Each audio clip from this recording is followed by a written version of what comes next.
Assalamualaikum warahmatullahi wabarakatuh. Asyiral muslimin wal muslimat, hadirin hadirat rahimakumullah. Di nama majelisnya saja sudah menunjukkan kemudian Majelis Ibadur Rahman. Ini diidhofahkan majelis Ibadur Rahman, hamba-hambanya Allah. Ini penamaan yang luar biasa, Ibadur Rahman, hamba-hambanya Allah, hamba-hamba Allah yang maha pengasih. Jadi idhofahkan ibad kepada Ar-Rahman, hamba-hamba Allah yang maha pengasih, jadi mulia. Sampai Hujjatul Islam Al-Imam Al-Ghazali sampai menulis risalah judulnya Ayyuhal Walad, berangkat dari pertanyaan salah seorang muridnya tentang makna ubudiyah, penghambaan diri kepada Allah. Kata beliau, idza sa'altani 'anil ubudiyah, jika engkau tanya padaku tentang makna penghambaan diri, ini Ibadur Rahman, hamba-hamba Allah yang mengabdi kepada Allah yang Maha Rahman. Idza sa'altani 'anil ubudiyah, jika engkau tanyakan kepadaku tentang makna penghambaan diri Ibadur Rahman, fa innalaha salasatu umur, maka mengaku sebagai hamba Allah itu ada 3 syarat. Jadi penyebutan hamba Allah itu tidak sembarangan. Kita merasa sebagai hamba Allah, sebagai penyebutan itu biar Allah yang kasih label kita. Qul ya ibadiyalladzina asrafu ala anfusihim la taqnatu mir rahmatillah innallaha yaghfirudz dzunuba jami'a innahu huwal ghafurur rahim. Allah yang panggil, Qul ya ibadi, waiskan hamba-hambaku. Jadi label hamba itu biar Allah yang menyematkan. Kata Imam Ghazali, kalau kau ngaku menjadi hamba Allah, sudah enggak kau penuhi syaratnya?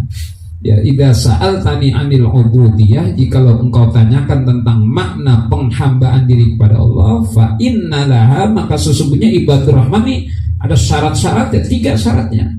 Mari kita cek apakah 3-3-nya sudah kita punya atau tidak, karena kita mengaku sebagai hambanya Allah. Saya kasih analogi kiasan. Tukang cukur Pak Harto sama dengan tukang cukur jalanan.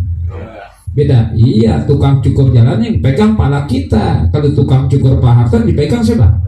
Pala Pak Harto. Jenderal Murdani dia nggak berani, tapi tukang cukur berani pegang. Itu berharga tukang cukur Pak Harto, karena yang dia pegang palanya Pak Harto. Tukang kebunnya Pak Harto sama tukang kebun biasa yang macul-macul kebun sama nggak? Bedanya kebun siapa yang dipaculin, pala siapa yang dipegang, kan begitu ya. Nah, ini sekarang kita bukan menjadi hambanya presiden, bukan hambanya menteri, tapi hambanya Allah. Makanya mulia tuh Ibadur Rahman, mulia sebagaimana mulianya tukang cukur Pak Harto, tukang pijitnya Pak Harto tuh. Kalau si Rara mah nggak mulia, si Rara yang manggil hujan tuh nggak mulia. Kan disuruh juga si Rara ya, suruh siapa? Hujan-hujan juga si Rara kan. Hujan, dia punya nomor WA malaikat langit tuh, bisa di WA, malaikat jangan turunin hujan dulu, kata si Rara, pala lu bejat. Tahu pala lu bejat? Orang betul kalau dong pala lu bejat, lu pala bejat kayak gimana tuh kalau pala bejat? Ada banyak kan pala lu bejat. Nah, balik lagi nih, Ibadur Rahman itu mulia karena kita menjadi hambanya yang maha mulia. Maka kita kebagian kemuliaan karena menjadi hambanya Allah yang mulia. Menjadi tukang cukurnya Pak Harto jadi mulia karena pala yang dia pegang pala Pak Harto. Makanya kalau mobil-mobil dulu ada stiker tuh, stiker istana. Oh maaf, nggak bakal di stop sama polisi tuh di mobil, stiker istana tuh, pampres gitu ya, karena dijagain istana. Sama juga nih kita hamba-hamba Allah sebelum mulia karena kita menghambakan diri kepada yang maha mulia. Maka kalau orang menghambakan diri kepada yang maha mulia, dia akan kebagian kemuliaan. Kalau dia menghambakan daripada dukun, nanti jadi sapi perahan dukun nanti. Kalau dia menjadi hambanya Allah, itu akan menjadi mulia karena menghambakan diri kepada Allah. Apa yang 3 tuh kata Imam Ghazali? Idza sa'altani 'anil ubudiyah, jikalau kau tanyakan kepadaku tentang mana ini Ibadur Rahman, fa innalaha salasatu umur, maka persyaratan jadi Ibadur Rahman ada 3 perkara. Yang pertama kata Imam, muhafadzatu amri syar'i. Muhafadzah, memelihara, menjaga perintah agama. Muhafadzatu amri, memelihara perintah syara, perintah agama. Saya mau nanya, nanam pohonan dengan memelihara pohonan sama enggak? Menanam pohonan dengan memelihara pohonan itu lebih hebat memelihara. Kalau nanam gali lubang terus tanam, makanya punang banyak pada stres karena kita bukan memelihara, menanam. Jadi kata insinyur IPB itu nanam tuh ada syaratnya, disesuaikan karakter pohonnya. Jadi kalau cuma nanam pohon jambu kancing mah beda dengan nanam pohon duren. Kalau pohon duren kedalamannya lebarnya harus diperhitungkan, itu memelihara. Sudah setelah digali itu nggak langsung ditaruh, dikeluarkan zat keasaman tanah sampai 3 hari ditunggu biar adem. Maka kalau kita gali lubang, kita tanam, kita urut, besok daunnya pada rontok tuh karena stres dia keasaman tanahnya. Maka dibuka biar matahari masuk, baru 3 hari baru ditanam. Nanam juga plastiknya dibuka pelan-pelan tuh, kan dibungkus pakai plastik ya, biar akarnya tidak bergerak, disobek pelan-pelan. Tanah buat nguruknya bukan tanah-tanah yang keras, tanah buat papasan tuh, tanah-tanah yang sudah dipampas gitu, yang udah agak nggak kasar gitu, biar nanti kemudahan akar untuk bisa menembus tanah. Dia uruk, jadi uruk disiram, besok ditengok, ada yang rontok nggak? Oh nggak ada yang rontok, berarti bagus tuh. Terus seminggu kemudian dicek lagi, oh alhamdulillah masih juga, malah ada tumbuh tunas baru. Itu memelihara namanya, berbeda dengan nanam. Kalau nanam tuh kita gali lubang, kita masukin dak, kita tinggal, kita uruk, ini lugam. Makanya banyak stres, bisa jadi mati itu punan. Itu kalau menanam, memelihara beda. Memelihara tanaman dengan menanam tanah. Nah sama juga muhafadzatu amri syar'i, memelihara perintah agama. Ada orang Allahu Akbar, belum azan udah nyampe di masjid tuh. Allahu Akbar, Allahu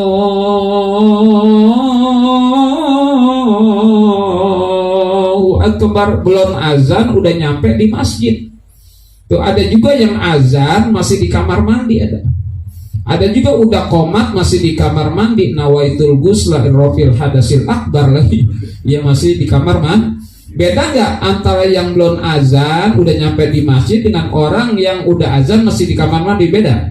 Nah ini yang masih di kamar mandi bukan ibadur rahman. Ibadur rahman itu belum dipanggil udah datang gitu. Ini kan karena lagu kita nih kalau umroh tuh masya Allah subuhnya jam 5, jam 2 udah nyampe ke Masjidil Haram tuh, nyampe tuh jalan jauh nyampe gitu udah.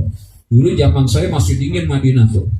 Ustaz, ayo kita ke masjid sedang Bu, Pak, subuhnya nanti jam 5.20, jam 2 udah nyampe tuh ke Masjid Nabawi di plazanya, dingin, masuk dingin bener tuh, pintunya dibuka lari masuk. Dulu kan Masjid Nabawi itu dibuka kalau sudah mau masuk subuh, kalau sekarang enggak. Kalau Isya ditutup pintunya, udah tutup diusir-usir keluar. Kalau sekarang mah 24 jam Masjid Nabawi itu. Ini ada orang masjidnya belum dibuka, waktu sholatnya udah masuk belum datang tuh. Ada juga sholatnya belum masuk udah di plaza tuh, dinginnya luar biasa. Ini kebiasaan ini mestinya dibawa ke tanah air yang haji dan umroh tuh. Saya mau nanya yang udah haji dan umroh, kira-kira jam 2 udah ada nggak depan masjid? Saya bilang lagu lu bohong-bohongan di Madinah gitu. Lah subuhnya belum masuk udah nongkrong di plaza. Dingin Madinah kan beda, masuk ke tulang. Saya Bu, subuhnya Pak, subuhnya jam 5.20, jam 2 udah keluar hotel masuk. Saya bilang bapak-bapak nanti kalau begini pulang ke Pondok Aren begini mestinya nih jam 2 udah nyampe di depan mas. Tapi apa kenyataannya? Udah rame nggak di depan masjid orang-orang tuh yang pada haji umrah? Udah qomat masih nawaitul ghusla dia. Nawaitul ghusla rofil hadasil akbar, innalillah. Nah ini muhafadz, memelihara perintah syara, belum dipanggil udah tuh, itu hamba Allah begitu, belum dipanggil udah datang. Ada juga yang udah dipanggil-panggil nggak datang-datang. Ada juga udah qomat masih di kamar mandi, sekalinya datang takbir 4 kali, Allahu Akbar disembah ya. Nah kalau aku ibadur rahman tuh menjaga perintah syara, maka muhafadzah di sini dimaknai. Kalau kita belajar sholat nggak buru-buru masuk sholat, belajar air dulu tuh, anma'ul miyah wa aqsamul miyah, pembagian air, macam-macam air, karena untuk memelihara syarat. Tidak sah wudhu kita kalau tidak sah air yang kita pakai untuk wudhu. Tidak sah sholat kita kalau tidak sah wudhu kita. Makanya muhafadzah bukan hanya belajar sholatnya, belajar airnya dulu dalam fikih. Jadi kalau kita cermati kok belajar fikih, belajar air, anwaul miyah, macam-macam air, aksabul miyah, pembagian. Kenapa? Ini yang dimanai kalau ngaku hamba Allah mesti memelihara perintah syarat. Bukan menjaga sholatnya, menjaga air yang dipakai untuk wudhu itu menyebabkan sah tidaknya wudhu. Sekarang semua nanya, kalau kita istinja pakai kopi boleh nggak? Cebok pakai kopi boleh nggak? Boleh aja, tapi tidak sah. Resikonya dikerubutin semut. Cebok pakai kopi, tidur semuanya di sini. Boleh nggak? Boleh aja, tapi tidak sah. Emang enak lagi tidur kerubutin semut sih, gatal sini gatal, semut kecil-kecil gitu ya. Kalau boleh, tapi tidak sah. Makanya kita belajar babut toharoh. Fikih dimanapun, madhab apapun selalu babut toharoh, bab bersuci. Itu dalam rangka muhafadzatu amri syar'i, memelihara perintah. Cara belajar airnya mana air at-tahur, ya tahirun binafsihi wa mutahhirun bi suci pada dirinya dan mensucikan bagi yang lainnya. Itu 7 macam: air laut, air hujan, air sungai, air mata air embun, air esit. Itu semuanya, air sumur, itu semuanya macam-macam air. Pembagian air ada musta'mal, ya suci menyucikan, air musta'mal, ada musamma, segala macam. Itu belajar tuh muhafadzah, baru belajar wudunya. Mana minimalnya 4 yang furudul wudu 6 tuh. Idza qumtum ila sholati faghsilu wujuhakum wa aydiyakum ilal marafiq wamsahu bi ru'usikum wa arjulakum ilal ka'baini. Minimal itu tahu. Kalau idza qumtum ila sholati faghsilu wujuhakum wa aydiyakum ilal marafiq wamsahu bi ru'usikum wa arjulakum ilal ka'bain. Pertama niat, yang keenamnya tertib. Furudul wudunya 4. Wajah, tangan, sebagian kepala dan kaki sampai mata. Itu namanya muhafadzatul amri syar'i. Udah belajar wudunya baru masuk sholatnya tuh. Sholatnya diajarin niatnya. Takbiratul ihram itu jangan lama-lama dengan takbiratul. Jadi niatnya kudu dekat dengan takbiratul, maka kubailah bukan qobla. Ya talafudun niyah kubailal ihram. Jadi ini bukan sholli pada subi rakaatay adaan makmuman lillahi ta'ala Allah, bukan. Talafut niatnya dekat sama takbir. Sholli pada subi rakaatay ini adaan makmuman Allah. Nah ini kubailah namanya. Kalau qobla agak jauh. Sholli pada subi rakaatay ini adaan makmuman lillahi ta'ala Allah. Bukan begitu. Niatnya kubailal ihram, mepet dengan takbiratul ihram, itu kubailah. Kalau qobla jauh. Sholli fardhu subhi rakaataini ada makmum yang mobil dulu. Gini Allah, bukan. Jadi kubailah sholli fardhu subhi rakaataini ada makmuman Allah. Dekat, jadi niatnya dengan takbir dekat, dia jadi mau ulama. Ini muhafadzatu amri syar'i. Maka kalau kita ngaku ibadur rahman, harus ada memelihara perintah syarat. Itu belum waktunya dipanggil sama Allah sudah haram, ya belum dipanggil sama Allah sudah datang tuh sebelum azan udah itu dalam rangka memelihara perintah agama, bukan mengerjakan sholat, memelihara sholat. Muhafadzatu amri syar'i, muhafadzatu sholat, bukan mengerjakan sholat. Kalau mengerjakan sholat tuh orang bilang lu sembahyang kayak capung cebok, wudunya kayak capung. Ibu pernah lihat capung cebok?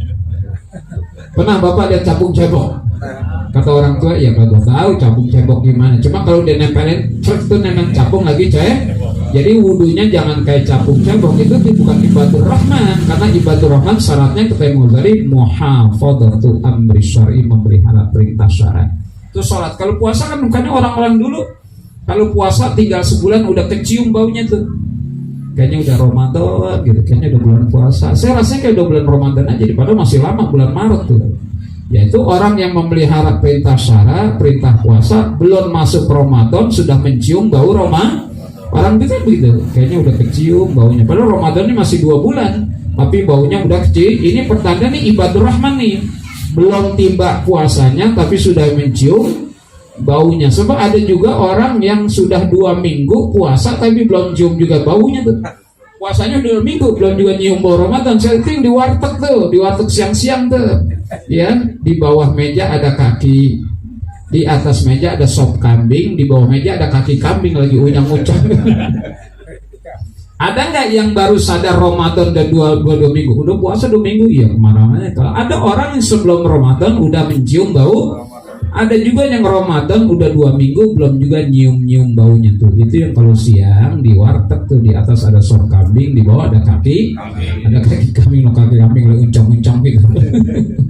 Itu muhafadzatul amri. Jadi ibadah saya datang ibadah subhanallah, majlis mulia ibadah ini hamba-hambanya Allah Subhanahu wa, menghambakan diri kepada yang maha mulia. Kalau menghambakan diri kepada yang maha mulia, maka hamba itu kebagian kemul. Maka orang-orang sufi senang tuh katanya, kafani izzan bi anni abdu.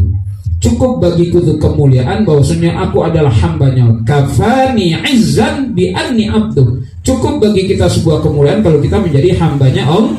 Tuh, karena menjadi hambanya yang maha mulia, maka hamba-hambanya kebagian kemul. Tuh muhafadzah. Hati-hati ya, kita jaga perintah syarat. Kalau belum waktu sholat kita sudah hadir, udah siap, udah wudu, udah rapi, sekarang berangkat ya Allahu Akbar. Bahkan belum azan udah nyampe di masjid tuh. Udah azan belum nyampe di itu ibadur rahman. Belum puasa udah kecium bau puasa. Belum waktunya zakat udah dikeluarin, boleh dalam mazhab Hanafi. Sebelum haul udah bisa ngeluarin zakat tuh. Kan nggak mesti 1 tahun dalam mazhab. Kalau mazhab Syafi'i haul 1 tahun udah ngeluarin zakat. Kalau mazhab Hanafi sebelum jatuh haul udah bisa ngeluarin zakat tuh muhafadzah tuh. Girang tuh.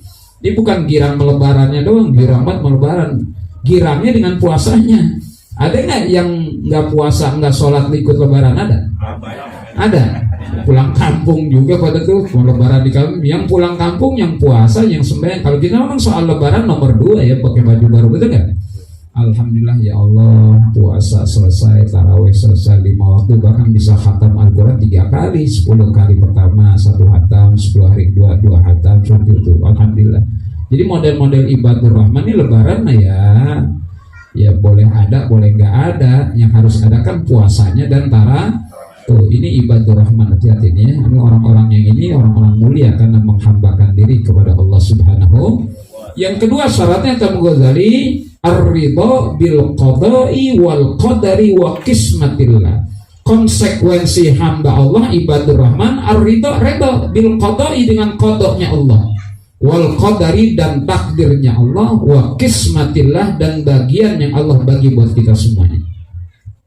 Apa beda qada dengan qadar? Qada itu ketentuan Allah di Lauhul Mahfuz, tulisan kita di Lauhul Mahfuz namanya qada.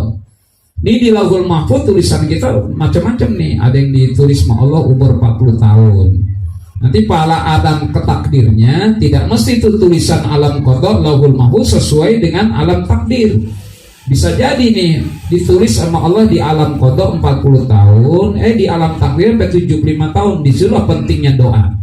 Jangan nggak berdoa, Allah matawil a'marona, ya Allah panjangkanlah umur kami. Ya minta panjang, orang bilang Ustaz kok minta panjang umur, kan sudah ditentukan pada alam qada Lauhul Mahfuz. Nah pada alam takdir itu bisa jadi perubahan karena doa. Ada orang Allah matawil, ya Allah panjangkan, dia minta terus ya Allah panjangkanlah umur kami, panjangkanlah. Padahal udah ditentuin. Inilah kekuatan doa kita. Ya la yaruddut taqdira illa, tidak ada yang bisa merubah takdir Allah kecuali kekuatan doa. Sudah ditentukan 40 tapi sampai 75. Ini mohon maaf Bapak-bapak nih. Umur kita bisa jadi di Lauhul Mahfuz 20 tahun. Tapi lebih dari 20 tahun ya? Iya, saya udah 58 tahun nih, meskipun bini saya kan kayak masih 25 tahun aja. Kata bini lu mau terserah. Tentu jadi ketentuan kita di Lauhul Mahfuz 20 tahun, kok udah nyampe 50? Nah ini karena kekuatan doa, ya Allah panjangkanlah umur kita. Di sonanya nggak dirubah, tapi pada alam takdirnya dirubah karena kekuatan doa. Tapi seorang hamba itu harus redha bil qada'i dengan qadanya Allah, wal qadari dan takdirnya Allah. Jadi qada itu perencanaan utama, takdir itu realisasi di lapangan. Orang kan kalau bangun rumah tuh ada gambarnya ya, ada gambarnya. Gambarnya tidak dirubah, tapi praktek di lapangan dirubah sama insinyur. Bu ini kamar mandinya keluasan, kurangin dikit lah dikurangin. Nggak ngerubah gambar, tapi di lapangannya dirubah sama insinyur. Begitu kira-kira ya jawaban. Loh kok minta doa panjang umur, kan sudah ditentukan. Ya sudah ditentukan di Lauhul Mahfuz, tapi ada perubahan di alam takdir, alam kehidupan. Itulah pentingnya kita berdoa. Tapi seorang hamba tuh kudu redha bil qada'i wal qadari wa qismatillah dan bagian Allah. Itu konsekuensi kudu redo, rela dengan takdir dan bagian dari Allah. Karena bagian kita masing-masing, ada yang rezekinya lancar, ada yang rezekinya seret, ada yang susah, ada yang kaya, itu ridho. Allah sudah tentukan tuh, bikismatillah, redo dengan bagian. Ini ternyata kata orang soleh luar biasa. Kalau kita tanamkan keredoan, itu nggak bakal ada nyesek hati tuh. Itu orang usahanya maju amat ya, masya Allah. Jangan-jangan ke Gunung Kawi, nggak ada. Itu orang usahanya lancar, karirnya lancar, paranormal mana? Enggak, udah itu nggak dinyesek-nyesek amat. Malah kita senang saudara kita punya kelebihan rezeki, kelebihan sukses segala macam tuh. Kalau orang reda dengan takdir, ini udah nggak kaya nyesek ya tambah miskin, udah miskin nyesek mulu lagi. Tetangga beli panci kesinggung, tetangga beli TV naiknya darahnya, tetangga beli mobil stres, tetangga pergi haji stroke, tetangga kawin lagi mampus. Sudah alhamdulillah. Jadi syukur itu bukannya syukur pada diri, mensyukuri nikmat yang Allah berikan kepada saudara kita. La yu'minu ahadukum hatta yuhibba li akhihi ma yuhibbu li nafsihi. Kita cinta senang kepada saudara kita sebagaimana kita senang pada diri. Jadi kalau saudara kita maju, kita ikut senang sebagaimana kemajuan itu ada pada diri kita. Itu hamba Allah. Jadi hidup nggak nyesek-nyesek amat. Alhamdulillah ya. Karirnya meroket, masya Allah. Dukun mana yang dia pakai? Nggak usah pikirin dukun. Itu Allah sudah kasih bagian masing-masing. Ada yang kaya, ada yang miskin, ada yang sukses, itu semuanya konsekuensi ibadur rahman. Konsekuensi ibadur rahman, hamba Allah reda, sudah reda. Tadi Allahumma inni as'aluka ridhaka wal jannah wa na'udzubika min sakhatika wan nar. Saya cerita ada seorang sufiah namanya Rabi' al-Adawiyah pernah menasehati Imam Sufyan as-Tsauri. Jadi Imam Sufyan Tsauri seorang soleh, ini doanya sama kayak Allahumma inni as'aluka ridhaka wal jannah wa a'udzubika min sakhatika wan nar. Allahumma inna nas'aluka ridhaka wal jannah wa na'udzubika min sakhatika wan nar. Ya Allah, kami minta ridhamu dan kami minta surgamu, dan kami berlindung dari murkamu dan siksa api neraka-Mu. Berulang-ulang nih sobat saya sampai nangis. Allahumma inni ridhaka jannah, Allahumma inni as'aluka ridhaka jannah. Didengerin tuh doanya oleh orang sufiah namanya Rabi' al-Adawiyah. Didengerin, udah selesai doa dihampiri. Dihampirilah Imam Sufyan as-Tsauri oleh Rabi' al-Adawiyah dampingi. Dikatakan, Tuhan, Anda nih orang yang tidak adil, anta ghairu adil. Kau ini orang yang tidak adil, kata Rabi' al-Adawiyah kepada Imam Sufyan as-Tsauri. Kau ini orang tidak adil. Tidak adil di mana, kata Imam Sufyan? Engkau hanya minta ridho Allah, tapi sudahkah engkau ridho dengan takdir Allah? Itu yang ayatnya, radhiyallahu anhum wa radu an dzalika liman khasyiya rabbah innal ladzina amanu wa 'amilus shalihat innal ladzina amanu wa 'amilus salihati ulaika hum khairul jazaa'uhum 'inda rabbihim jannatu 'adnin tajri min tahtihal anhar khalidina fiha abada radhiyallahu anhum wa radu 'an dzalika liman khasyiya rabbah. Jadi harus timbal balik, karena radhiyallahu, Allah redha terhadap mereka, wa radu, dan mereka redha terhadap Allah Subhanahu wa taala. Jadi kita tidak melulu minta ridho Allah. Pertanyaan, sudahkah kita ridho dengan takdir Allah? Maka dikatakan oleh Rabi' al-Adawiyah, engkau ini orang yang tidak adil karena engkau hanya minta ridho Allah, tapi sudahkah kau ridho dengan takdir? Inilah konsekuensi ibadur rahman. Tapi Imam Sufyan Tsauri masih nanya, kaifa ridhol abdi bi rabbi? Bagaimana menunjukkan ridhonya seorang hamba terhadap Tuhannya? Kalau saya dikatakan orang yang tidak adil karena hanya minta ridho Allah, bagaimana menunjukkan keredoan saya kepada yang radhiyallahu anhu wa radu? Bagaimana keredoan kaifa ridhol abdi bi rabbi? Bagaimana ridhonya seorang hamba terhadap Tuhannya? Mari bapak-bapak majelis ibadur rahman, kita dengarkan jawaban Rabi' al-Adawiyah untuk mengajari Imam Sufyan as-Tsauri tentang keredoan hamba pada Tuhannya. Qalat ridal abdi bi rabbi, ridhonya seorang hamba terhadap Tuhannya, sururul qalbi bi murril qada'i, senangnya hati dengan pahitnya takdir Allah Subhanahu wa taala. Ya Allah, mudah-mudahan kita sampai pada maqam ini. Sururul qalbi bimurril qada'i, senangnya hati dengan pahitnya takdirnya Allah takdir. Pahit takdirnya dirasakan dengan kesenangan hati. Kalau pahitnya takdir Allah disikapi dengan sururul qalbi, senangnya hati, berarti nggak ada yang pahit, nggak ada yang pahit. Bapak saya nanya nih, andai kata nih ibu-ibu dikasih durian Medan yang mentega yang manis nih, kasih tiga buah pulang habis pengajian nih.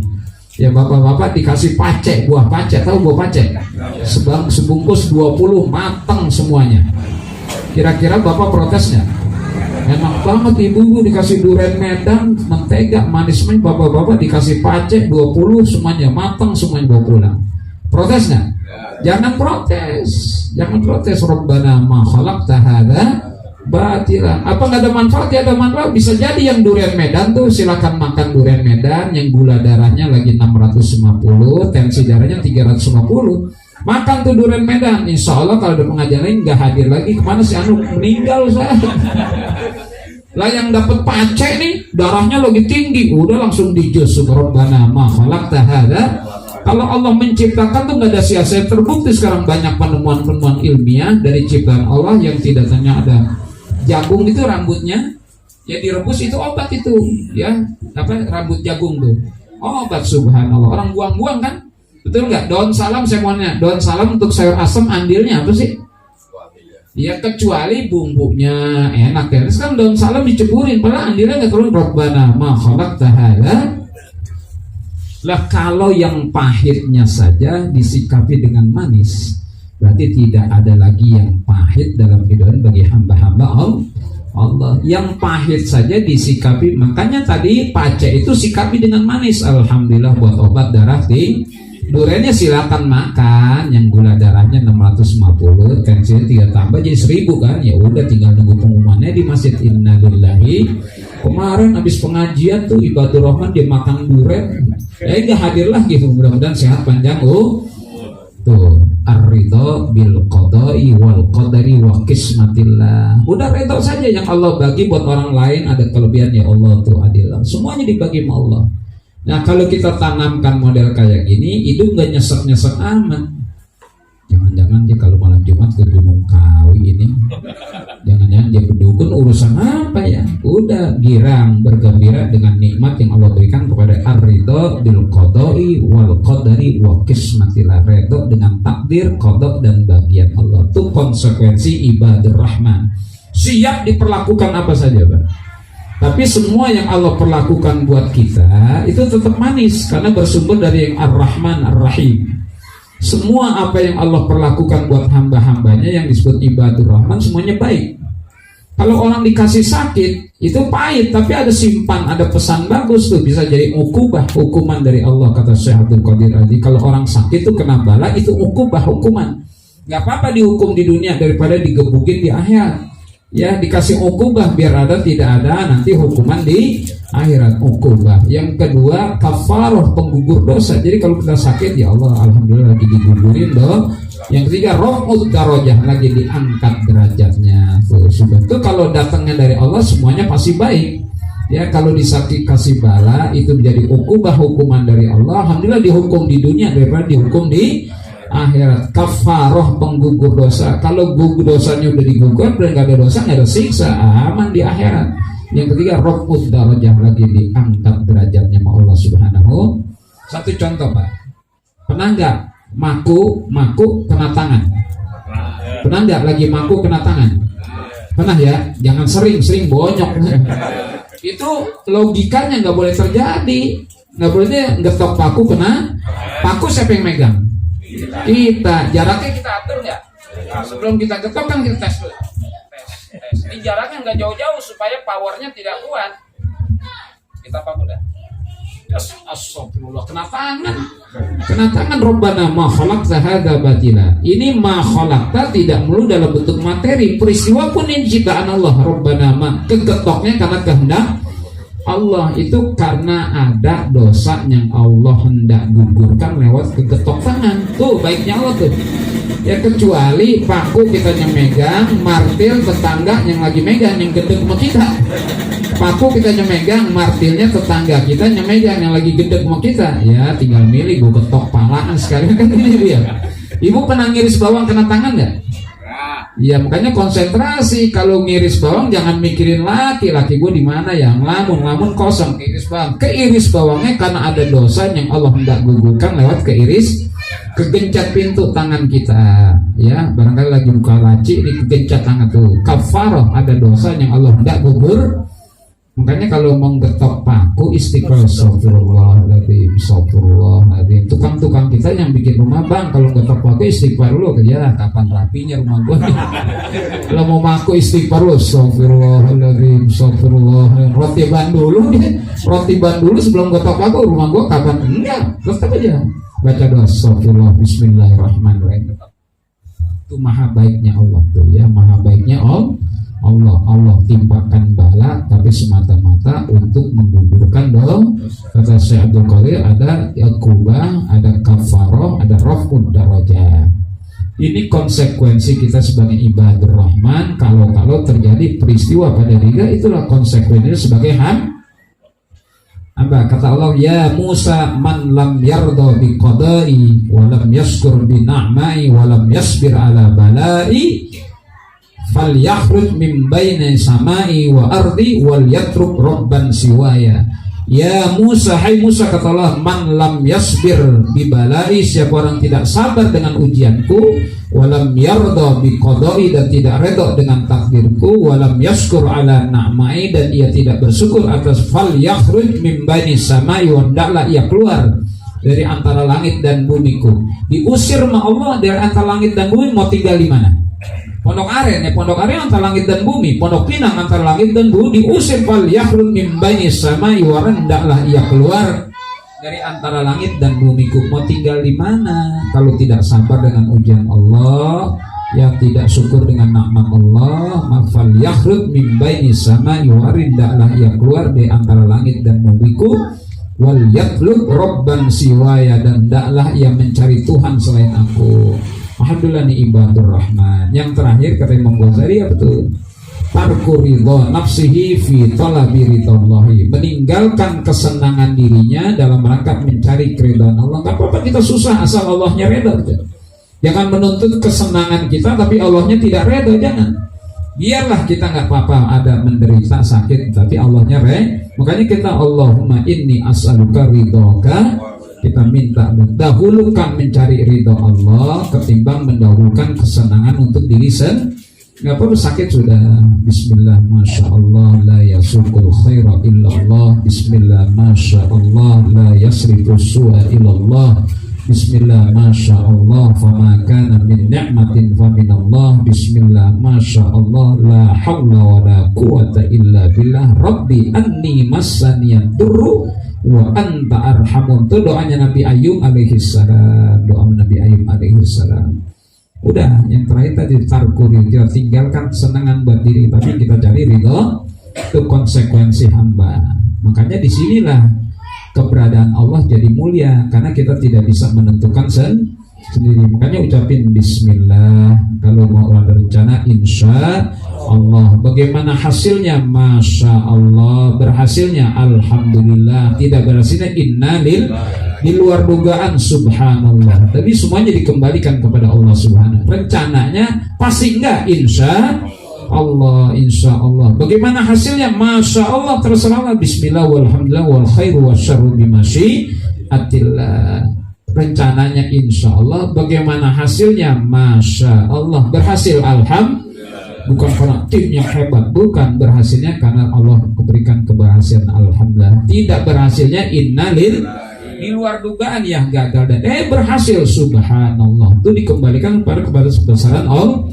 Makanya hadirkan Allahu Allahu Allahu Rabbuna, Allahu Allahu Allahu Hasbuna, Allahu Allahu Allahu Rabbuna, Allahu Allahu Allahu Hasbuna, Allahu Allahu Allahu Rabbuna Allahu Allahu Allahu hasbuna. Saya tutup dengan nasihat seorang soleh Dunnun al-Misri, namanya Sauban bin Ibrahim, poyokannya Dunnun al-Misri, seorang yang pada zamannya orang yang paling mengetahui tentang rahasia Asmaul Husna. Ini ulama pada zamannya yang paling tahu soal rahasia Asmaul Husna. Nasihatin kita, antakuna anta abdahu fi kulli halin kama annahu rabbuka fi kulli hal. Antakuna, hendaklah engkau menjadi abdahu, hambanya, fi kulli halin, dalam keadaan apapun juga. Hadirkan diri kita sebagai hamba Allah dalam kondisi apapun juga. Kama annahu, sebagaimana dia Allah, rabbuka, Tuhan pemeliharamu, fi kulli halin, dalam keadaan apapun.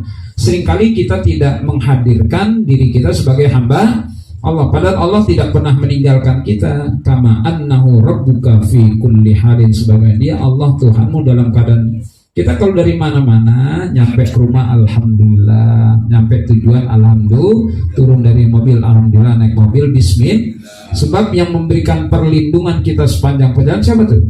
Allah tuh yang kasih perlindungan kita. Ada orang belum keluar rumah, Bu, masih di dalam rumah, bangun dari tempat tidur, masuk kamar mandi, jatuh di kamar mandi dia, sampai badannya nutup pintunya, sampai suaminya dorong-dorong nggak, karena udah kebongkar, udah koma.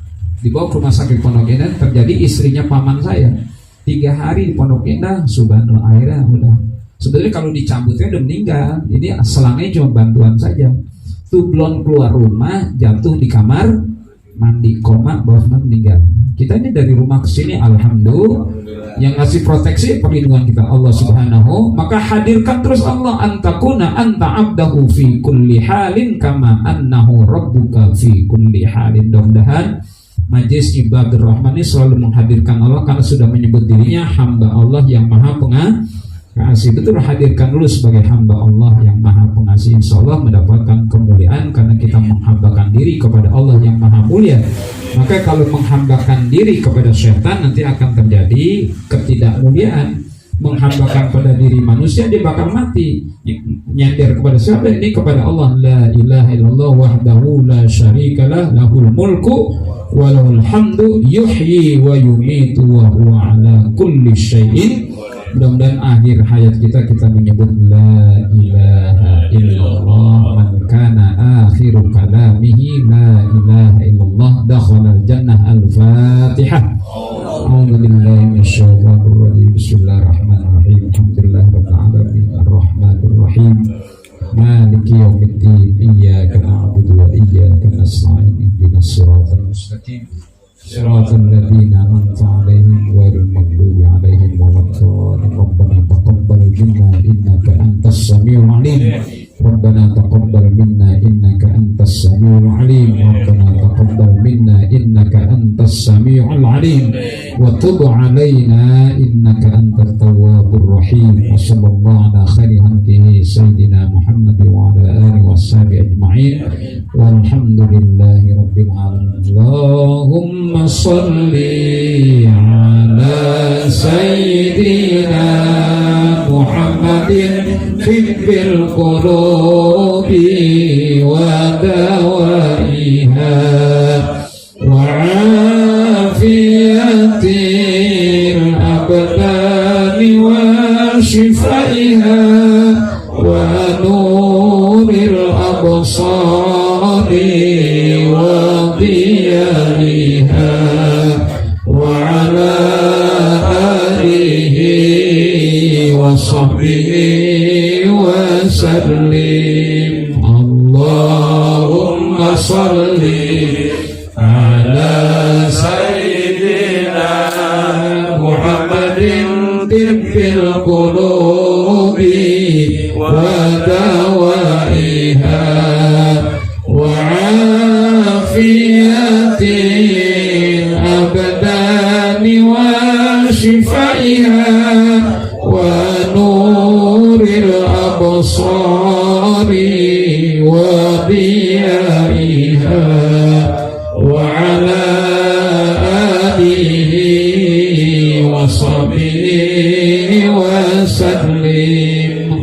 Allahumma salli ala sayyidina Muhammadin tibbil qulubi wa dawaiha wa afiyatil abdani wa shifaiha wa nuril absari wa dhiyaiha wa ala alihi wa sahbihi wa sallim. Amin ya rabbal alamin. Wal afwa minkum subhanakallahumma wa bihamdika asyhadu an la ilaha illa anta astaghfiruka wa atubu ilaik. Assalamualaikum warahmatullahi wabarakatuh. Waalaikumsalam.